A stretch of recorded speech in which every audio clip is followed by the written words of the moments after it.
In this upcoming clip, Noam discusses Adam Smith and The Invisible Hand from Smith's book Wealth of Nations. Chomsky critiques how the invisible hand metaphor is often misrepresented and used to justify unfettered capitalism. Now, off to this very informative clip, and it will be followed with some key aspects of Chomsky's perspective. Adam Smith is very rarely read. He's worshipped, but not read. So, for example, everyone's heard of the phrase invisible hand, but almost no one knows how he used it.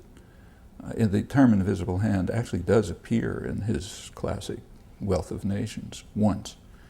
It appears in an argument against what's now called neoliberalism. What's now called neoclassical economics that we're supposed to worship.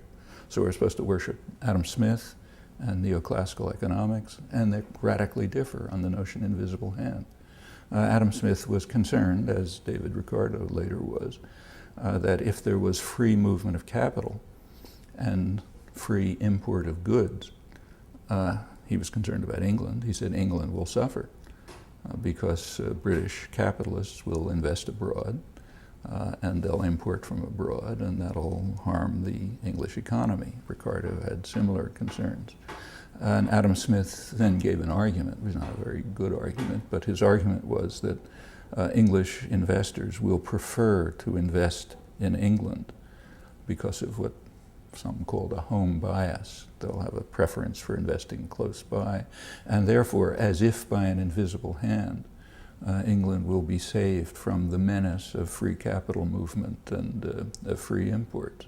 That's invisible hand.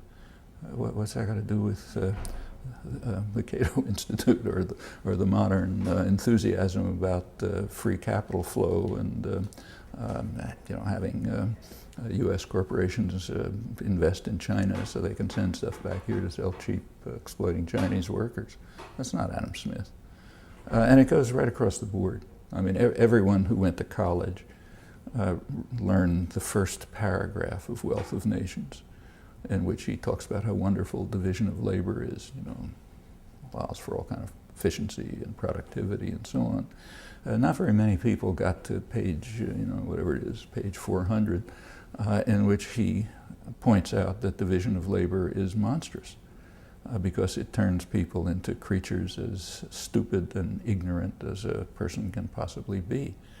A person who just becomes a machine. And that's a terrible attack on fundamental human rights.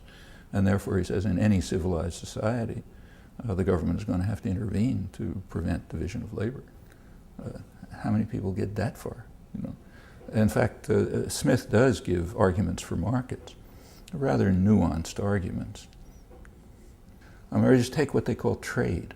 The so-called conservatives are very excited that trade is increasing. So, for example, NAFTA is supposed to be a great triumph of conservatism. It increased trade between Mexico and the United States. Well, it's true that cross-border interactions between Mexico and the United States increased. But would Adam Smith or any classical liberal or traditional conservative have called that trade? I mean, suppose General Motors assembles parts in Indiana and sends them to Illinois for assembly and then to New York to sell. Is that trade? Well, suppose it happens to cross the Mexican border, but it's still internal to a huge command economy. Is that trade? Well, it turns out that if you look at the rough figures, which are all that we have, before NAFTA, the part of cross-border interactions between Mexico and the U.S. that was internal to a corporation was about 50%, and now it's about 2/3. That's no more trade than if the Kremlin produced things in Leningrad and sent them to Ukraine for assembly and to Poland to sell. That's just operations internal to command economies. We have just simply, even to talk about trade or free trade or entrepreneurial values or consumer choice or democratic functioning and so on is putting us in a world of illusion and fantasy.